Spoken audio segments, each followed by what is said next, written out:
지난주에 A형 독감 판정을 받아가지고 고생을 좀 했습니다. 살아생전 처음 겪는 병인데 이렇게 센 줄 몰랐어요. 그래서 제가 어르신들한테 늘 아유 겨울 되기 전에 빨리 독감 백신 맞으시라고 안 맞으면 고생하신다고 그랬는데 그 고생의 깊이를 몰랐어요. 이렇게 센 줄 몰랐어요. 새삼 우리 독감 선배님들에게 존경을 표하면서 참 대단하게 이겨내셨다 이런 생각이 듭니다. 아직도 조금 남아 있긴 한데 그래도 많이 좋아졌어요. 죄송스럽게도 지난 송구 영신 예배 때 제가 웬만하면 안수기도를 해드릴 텐데 너무 춥고 막 다리가 후들을 떨려가지고 서 있기조차도 힘들어가지고 여러분에게 양해를 구하고 안수기도를 못 해드렸는데 여러분 이해해 주시기를 바라고 이렇게 아프고 나 보니까 평소에 몰랐던 것, 평소에 감사하게 생각하지 못했던 것들이 얼마나 감사한지를 새삼 느끼게 됩니다. 많이 힘든 것 가운데 맛을 느낄 수가 없게 됐어요. 냄새도 맡을 수가 없게 됐습니다. 지금은 그래도 이제 조금 좋아지긴 했는데 2, 3일 전까지만 해도 제가 일부러 소금을 이렇게 찍어 봤거든요. 소금을 찍어 먹어봤는데 짠맛을 전혀 느낄 수가 없어요. 그러니까 음식도 맛이 없죠. 음식이 맛이 없으니까 밥도 제대로 먹을 수가 없고 그런 상황이었습니다. 그러다가 이제 조금씩 맛이 돌아오니까 이거만큼 좋은 게 없는 거예요. 냄새를 전혀 못 맡았는데 냄새를 맡기 시작하니까 그 화장실의 쾌쾌한 냄새도 얼마나 반가운지 몰라요. 우리 집 강아지 보들이 배변판 치우는데 그 배변판 냄새가 있거든요. 그게 그렇게 반가울 수가 없더라고요. 야, 이런 거구나.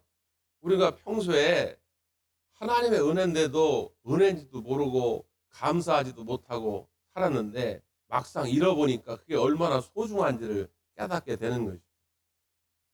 2026년 새롭게 시작하는 새해 첫 주인데 또 어떤 분들은 여전히 내게 없는 것만 자꾸 떠올리면서 나는 이게 없어, 이게 부족해, 나는 이래서 망했어, 나는 이래서 할 수 없어 이렇게 생각하는 분들이 계실 텐데 여러분 그러지 말고 하나님이 우리에게 많은 축복을 이미 주셨으니까 있는 것들을 기억하면서 감사하고 기쁨으로 힘차게 출발하는 새해가 되기를 바랍니다.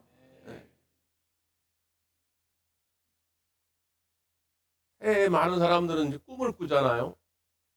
마음의 소원을 갖습니다. 세계는 그래요. 그런데 꿈을 꾸다가도 에휴, 꿈을 꾸면 뭐하는가? 새해 계획을 세우면 뭐하는가? 2025년도도 안 됐는데 새해라고 뭐 다를까? 또 이렇게 생각하는 분들도 많이 계시죠. 근데 여러분 오늘 본문 말씀 가운데 꼭 외워두시면 좋겠는데 18절 말씀에 이런 표현이 있잖아요. 이것은 여호와께서 보시기에 작은 일이라. 이것은 여호와께서 보시기에 작은 일이라. 그러니까 지금 하나님이 놀라운 일, 기적적인 일을 지금 베푸실 것인데 사람들은 막 깜짝 놀란단 말이에요. 야, 어떻게 이런 일이 벌어지지? 할 텐데 야, 놀랄 필요도 없어. 하나님 보실 때는 아주 작은 일이라는 거예요. 그러니까 나에게는 불가능한 큰 일처럼 보이지만 하나님 보실 땐 작은 일이에요. 나는 할 수 없다라고 생각할지 모르지만 우리 하나님은 하실 수 있는 줄 믿습니다. 그러니까 우리의 꿈이 나의 능력을 기반으로 해서 한다면 꿈꿀 수 없을 때가 많죠. 그러나 우리의 거룩한 소망은 단순히 나의 능력 안에서 이루어지는 것이 아니라 전능하신 하나님이 함께 하실 때 이루어지는 것이기 때문에 여러분 위축되지 말고 주눅 들지 말고 오늘 이 새해 아침에 하나님 주시는 거룩한 꿈을 무궁무진하게 많이 꾸시기를 간절히 바랍니다. 하나님이 이루어 주실 거란 말이죠. 근데 문제는 뭐냐면 하나님이 이루어 가시는 방법을 우리가 알아야 돼요. 오늘 우리가 이 자리에 나올 때 무슨 점집에 가서 무당한테 토종 비결 사주팔자 보러 나온 거 아니잖아요. 우리 하나님을 그러한 잡신과 동격으로 여러분 생각하지 말고, 하나님은 전능하신 창조주 하나님이신데 하나님께는 분명히 방법이 있을 텐데 그게 뭘까? 그럼 그 하나님의 방법을 깨달아 알아야 이 새해에도 복 있는 새해가 될 수 있다 그 말이에요. 오늘 본문 말씀이 우리에게 그 방법을 알려주는 것입니다. 자, 상황은 이래요. 지금 북이스라엘과 남유다, 에돔 세 나라가 연합군을 만들어서 모압이라는 나라와 전쟁을 치려고 해요. 북이스라엘의 왕은 여호람이라고 하는 왕입니다. 남유다 왕은 여호사밧이라는 왕이에요. 이 북이스라엘의 왕 여호람은 누구냐? 우리가 잘 아는 아합의 아들입니다. 우상숭배에 심했던, 하나님의 종들을 탄압했던 그 아합 왕, 그리고 그 엄마가 바로 이세벨이잖아요. 그 아합과 이세벨에서 태어난 그 왕이 바로 여호람이에요. 그러니까 아버지만큼은 악하지는 않았지만은 그래도 여전히 바알과 아세라의 그 세력 안에 머물러 있던 자라 그 말이에요.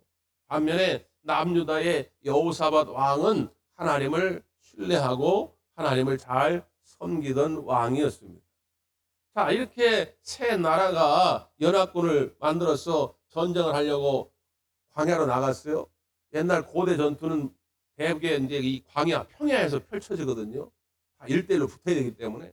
그래가지고 7일 길을 떠났는데 7일 만에 문제가 생긴 거예요. 어떤 문제가 생겼느냐? 마실 물이 떨어진 것입니다. 아니, 목사님 뭐가 문제입니까? 가까운 홈플러스 가가지고 생수 잔뜩 사오면 되잖아요. 아니, 옛날 광야에 그런 게 없잖아요. 그러니까 물이 떨어지면 어디 냇가가 있든지 샘을 만나야 되는데 냇가도 샘도 없는 거예요. 자, 마실 물이 없으니 이제는 전쟁을 해보지도 못하고 지게 생긴 거예요. 이 갈증나는 상황에서 몸 가누기도 어려운데 무슨 전쟁을 합니까? 그러니까 난리가 나는 거지요. 자, 여기서 평소에 믿음을 정말 가지고 살았느냐 안 살았느냐가 드러나기 시작합니다. 평소엔 잘 몰라요. 그냥 믿음 잘 지켜가며 사는 것처럼 보이는데, 자, 이런 문제가 생겼을 때, 인생의 해갈이 필요한 이런 절체절명의 순간이 왔을 때, 이 권사님이, 이 집사님이 도대체 믿음이 원래 있는지 없는지가 드러난다 그 말이에요. 어떻게 드러납니까? 이 북이스라엘의 여호의 왕은 이 상황 속에서 뭐라고 이야기하냐면, 이제 우린 죽었구나. 하나님이 우리를 불러다가 저 모압에게 우리를 다 넘기려고 하는구나. 이 광야에서 마실 물이 없어가지고 왕이고 군사고 다 죽게 생겼구나. 불평하기 시작합니다. 원망하기 시작합니다. 좌절하기 시작합니다. 믿음 없는 자의 특징이라 그 말이에요. 보통 때는 잘 드러나지 않다가 이제 중요한 위기가 찾아오면 원망과 불평보다 쏟아내기 시작하는 사람은 그 내면 깊은 곳에 원래 하나님을 향한 신뢰가 없었다 그 말이죠. 여러분 어떠십니까? 반면에 여호사밧 왕은 이렇게 얘기합니다. 야, 우리에게 하나님의 말씀을 전해줄 자가 없는가? 그랬더니 신하 한 사람이 있습니다. 엘리사라고 하는 선지자가 있습니다. 그래, 빨리 그분에게로 가자. 그분에게 하나님의 말씀이 있다. 여러분, 마실 물이 없는 거예요. 지금 마실 물. 이 물이 있어야 되는 거예요. 그런데 지금 여호사밧은 뭘 구하고 있어요? 하나님의 말씀을 구하고 있는 거예요. 자, 마실 물이 없든 먹을 양식이 없든 몸이 아프게 생겼든 돈이 없든 문제는 다양하지만 이 문제 해답은 어디 있느냐? 하나님의 말씀에 있다 말씀. 이 말씀을 들으러 가자. 그럼 우리는 이 문제를 해결할 수 있단 말이에요. 믿음의 사람은 이런 사람이다 그 말이죠. 인생의 위기가 찾아올 때일수록, 어려운 일을 만날 때일수록 하나님 말씀에 귀를 기울이는 자가 믿음의 용사인 줄 믿습니다. 그래야 산다 그 말이에요. 여러분 2026년도에도 다 잘 되시기를 바라지만 우리의 인생사가 어떻게 그렇습니까? 살아가다 보면 또 어려운 일을 만나게 되죠. 여러분 그럴 때에도 걱정하지 말고 하나님 말씀 앞에 나오시기를 바랍니다. 그래야 문제가 해결된다. 그래서 지금 엘리사 선지자에게 하나님 말씀을 들으러 나온 거예요. 지금 물이 없어가지고 다 목말라 죽겠는데 당장 물이 문제가 아니고 하나님의 말씀을 들으러 나온 거예요. 그때 엘리사 선지자가 이 두 왕에게 말하는 대목이에요. 자, 뭐라고 이야기합니까? 본문 한번 확인합니다. 13절, 14절. 시작. 엘리사가 이스라엘 왕에게 이르되 내가 당신과 무슨 상관이 있나이까? 당신의 부친의 선지자들과 당신의 모친의 선지자들에게로 가소서 하니 이스라엘 왕이 그에게 이르되 그렇지 아니하나이다. 여호와께서 이 세 왕을 불러 모아 모압의 손에 넘기려 하시나이다 아니라. 살아계심을 두고 맹세하오니 내가 만일 유다의 왕 여호사밧의 얼굴을 봄이 아니면 그 앞에서 당신을 향하지도 아니하고 보지도 아니하였느니라. 먼저 북이스라엘 왕 여호람에 대한 반응이죠. 별로 기분이 좋지 않아요. 아니, 왜 날 찾아왔습니까? 당신 아버지 아합이 그렇게 좋아하는, 당신 어머니 이세벨이 그렇게 좋아하는 바알이나 찾아가시지, 아세라나 찾아가시지, 왜 하나님을 찾아왔어요? 그런 투예요. 물론 엘리사 선지자가 지금 여호람을 저주하거나 여호람을 내치기 위함이 아니라 깨닫게 하기 위함이죠. 지금이라도 돌이켜 바알과 아세라 우상을 버리고 하나님께로 돌아오라고 하는 깨달음을 얻게 하기 위함이죠. 다행히 이 여호람 왕이 돌아가지 않고, 아이고 아닙니다 선지자님, 지금 우리가 다 죽게 생겼어요. 지금 하나님이 우리를 다 절로 넘기시는가 봐요. 우리 좀 살려주세요. 그래서 기다리는 거예요.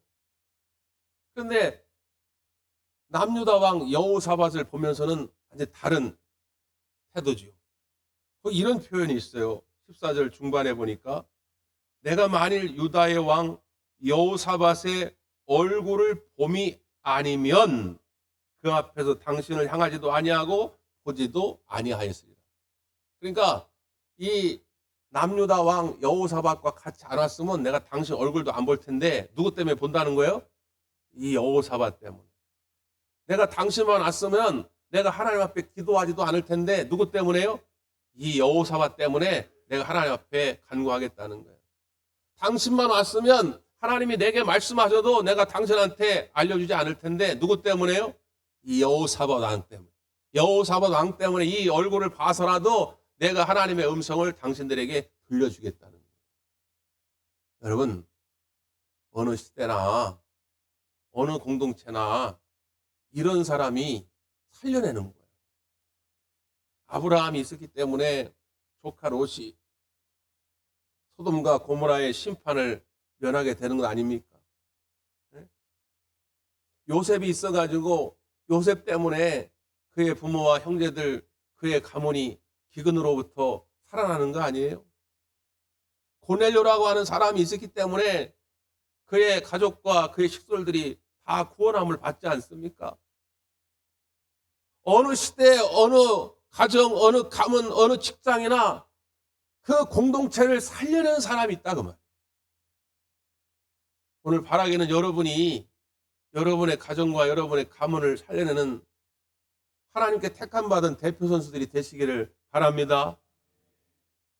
아유, 나만 이렇게 죽어라 노력하면 뭐해?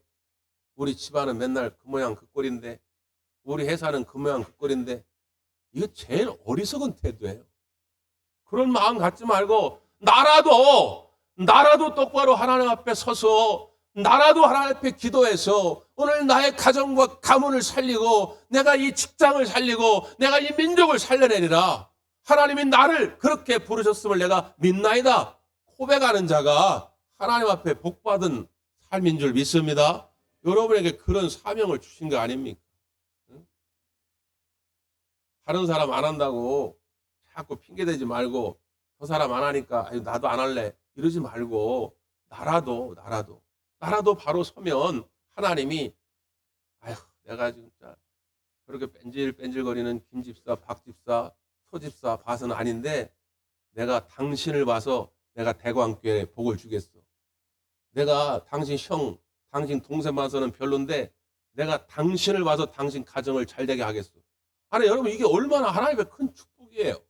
그러니까 포기하지 말고 여러분 주어진 자리에서 맡겨진 귀한 사명을 감당할 수 있기를 바랍니다. 이 여호사밧 때문에 지금 북이스라엘도 살고 에돔도 살고 지금 군사들도 다 살게 된 거예요. 그래서 이제 엘리사가 검은고 켜는 자를 부릅니다. 지금으로 말하면 이제 찬양 집회를 연 거예요. 찬양 집회를 여는 가운데 성령의 임재가 엘리사 가운데 임하게 되고 하나님의 음성을 듣게 됩니다. 그래서 그 하나님의 음성을 이 왕들에게 그대로 전하는 거예요. 뭐라고 전합니까? 성경을 한번 보죠. 16절, 17절입니다. 시작. 그가 이르되 여호와의 말씀이 이 골짜기에 개천을 많이 파라 하셨나이다. 여호와께서 이르시기를 너희가 바람도 보지 못하고 비도 보지 못하되 이 골짜기에 물이 가득하여 너희와 너희 가축과 짐승이 마시라 하셨나이다. 이 골짜기에 개천을 많이 파라. 이게 하나님의 음성입니다. 오늘 이 아침에 새해를 준비하는 여러분들에게 주시는 하나님의 음성입니다. 이 골짜기에 개천을 많이 파라는 것입니다. 이 골짜기는 어떤 골짜기입니까? 물 한 방울 없는 골짜기입니다. 파가지고 나올 수 있는 가능성이 제로에 가까운 그런 골짜기입니다. 그런데 이 골짜기에 개천을 파라는 것입니다. 항상 하나님의 말씀에는 우리의 순종이 따라야 하는데 그 순종에는 믿음이 있어야 합니다.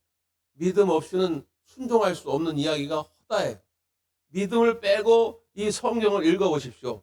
하나님은 정말 아무것도 모르는 분이에요. 세상사를 아무것도 모르는 분이에요. 산수 1 더하기 1은 2도 모르는 분이 하나님이에요. 믿음 없이 보면 그렇습니다. 근데 믿음의 눈을 가지고 이 성경을 보기 시작하면 하나님만큼 전능하신 분이 없어요. 무에서 유를 창조하시는 분입니다. 물 한 방울 날 수 없는 가능성 제로의 땅에서 물을 철철 넘치게 하시는 분이 하나님이다 그 말이에요. 믿음의 눈으로 보면 그게 보이는 거예요. 그래서 2026년도도 믿음으로 출발하는 거예요. 하나님 2025년까지 안 됐을지라도 하나님은 하실 수 있으니 오늘 내가 다시 믿음의 개천을 파겠나이다. 그렇게 나가면 하나님이 이제 그 개천, 내가 믿음만큼 판 개천에 이제 물을 넘치게 하는 거예요. 문제는 뭡니까? 딱 이제 개천을 파면 철철 넘치는 것까지는 바라지도 않아. 이게 파면 뭔가 이렇게 수분기라도 있어야 될 거 아니에요. 수분기.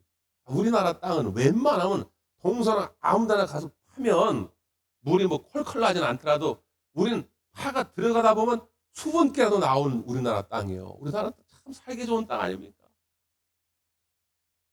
그런데 지금 이 유대인 땅, 이 광야는 아무리 파 들어가도 지금 수분기라고는 찾아볼 수가 없어요. 땀을 뻘뻘 흘리면서 1시간, 2시간, 3시간 파는데 물 한 방울의 흔적이 없어요. 여기서 우리의 또 하나의 위기가 찾아오죠. 연초에 이렇게 말씀을 듣고 믿음의 개천을 파야지 그러고 했다가도 한 2월, 3월쯤 되면 또 시들어가는 거예요. 아이고 해봤는데 안 되네. 분명히 그때 첫 주에 목사님 그 말씀 주셔가지고 내가 그 말씀 꽉 붙잡고 해봤는데 안 되네. 한 3월쯤, 4월쯤 하면 또 이 포기하는 거예요. 그러시면 안 된다 그 말이에요. 언제 기적의 역사가 나타납니까? 마지막 20절이에요. 20절. 시작. 아침이 되어 소재 드릴 때에 물이 에돔 쪽에서부터 흘러와 그 땅에 가득하였더라. 세번역 성경은 좀 더 분명하게 이렇게 말하죠. 그 다음날 아침에 제물을 드릴 때에 이렇게 되어 있어요. 이 소재라는 말이 시브리어 성경에 미나라는 단어를 쓰는데 이 미나라는 말이 제사라는 말로도 번역이 되고 제물로도 번역이 됩니다. 이스라엘 백성들은 아침 저녁으로 하나님 앞에 제물을 갖다 바치면서 예배를 드린 거예요. 요즘 표현으로 하면. 지금 막 갈증이 납니다. 마실 물이 없어가지고 난리예요. 이 갈증이 날 때는 한두 시간도 참기 어렵거든요. 근데 밤새 지금 물 한 방 못 마시고 지금 군사들이 잠에 드는 거지. 내일은 정말 마신 분 있을까? 이거 하나님의 종이 시켜가지고 땀 뻘뻘 흘리면서 가뜩이나 목말라 죽겠는데 그냥 땀 뻘뻘 땅 잔뜩 파놨는데 물 한 방울은 나지도 않고 이거 내일은 가능할까? 막 별 생각이 다 들지 않겠습니까? 그래 아침에 눈을 떴어요. 그럼에도 불구하고 하나님께 나아가서 제물을 드리고 하나님의 감사 예배를 드리는 거예요. 그럴 때에 저 에돔 멀리서 물줄기가 나타나기를 시작하더니 파놓은 개천 땅을 물로 가득가득 채워가기를 시작한 줄 믿습니다. 그때 막 능력이 나타나는 거예요. 여러분 2026년도에 예배의 중단자가 되지 마십시오. 띄엄띄엄 2주 한 번, 3주 한 번 나오신 분이 있다면 1년 52주 안 빠지고 나오기를 결단할 수 있기를 바랍니다. 교회 출석수 현황을 보면 이제 한 3월, 4월까지는 출석수가 계속 올라가요. 올라가. 왜냐하면 연초에 대부분 결단해보는 거예요. 지금 아멘들 하셨잖아요. 그래도 나름대로 양심이 있지. 하나님 앞에서 아멘도 했는데 그래도 아무리 바빠도 아무리 좋은 데가 있어도 나는 이제 주일 예배는 꼭 지켜야지. 3월, 4월까지 가. 가다 보면 뭐야 이거 예배가 반맥이죠. 이거 예배 내가 안 빠지고 해봤는데도 별로 내 삶에 뭐 달라지는 게 없네. 그러면 또 이제 다른 게 자꾸 눈에 들어오는 거예요. 응? 그러지 마시라 그 말이에요. 1년 52주를 나는 한 번도 안 빠지고 하시는 분이 있거든. 지금까지 내가 예를 들어서 나는 한 5분 전에 나와서 예배를 준비했다면 새해에는 한 그래도 1분, 2분이라도 좀 더 일찍 나와서 하나님 만나겠다고 하는 그런 각오로 예배 나올 수 있기를 바랍니다. 그래야 뭔가 달라진다 그 말이에요. 이 예배가 하나님을 만나는 귀한 자리이고 이 예배가 내 인생의 모든 걸 변화시킬 수 있는 놀라운 은혜의 시간이라고 하는 걸 확신하고 예배를 사모하는 마음으로 나와야 한다 그 말이에요. 이게 중단되면 안 돼요. 지금 이제 막 물줄기가 터져가지고 막 채워지려고 하는데 이 소재가 이 예배가 멈춰져 버리면 그 물줄기가 오질 않아요. 제물을 드리기도 멈추면 안 됩니다. 연초가 되면 되게 이제 이번에는 온전한 11조 생활을 좀 해봐야지. 이전에는 좀 여유 있을 땐 하고 없으면 안 하고 그랬는데 또 나는 이만큼 할 수 있는데도 불구하고 또 이것저것 생각하다 보니까 그냥 내 나름대로 11조를 확 줄여가지고 그냥 하고 그랬는데 온전한 걸 해봐야지. 그래서 1월, 2월 달에는 11조를 새롭게 시작하는 분들이 꽤 있어요.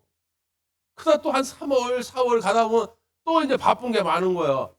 빼려면 내 원래 용돈 비상금에서 빼야지 왜 11조에서 빼다 갖다 쓰냐 그 말이에요. 또 막 쓰는 거예요 또 막. 그러시면 안 된다 그 말이에요. 여러분 결단하셨거든. 멈추지 마시고 하나님께 결단한 제물을 온전히 드릴 수 있기를 바랍니다. 그래야 뭔가 이 기적의 역사가 나타난다 그 말이에요. 기도의 제목도 마찬가지예요. 우리가 송구 영신예배 때 기도 제목 카드를 냈잖아요. 제가 왜 자꾸 내라고 하느냐. 이걸 써봐야 내봐야 내 가슴판에 새겨져요. 이렇게 속으로 생각하면요 잊어버려요. 써도 금방 잊어버리는데 그냥 생각만 해서 잊어버려요. 그러니까 자꾸 써가지고 잊어버리지 않도록 포기하지 않도록 하려고 제가 자꾸 말씀드리는 거예요. 한 번, 두 번 해봤는데 안 된다고 포기하지 말고 끝까지 기도의 제목을 붙잡고 2026년도에 여러분이 파놓은 그 믿음의 개천에 하나님의 복의 물줄기가 넘쳐나게 되기를 주님의 이름으로 축복합니다. 기도하겠습니다. 고마우십니다.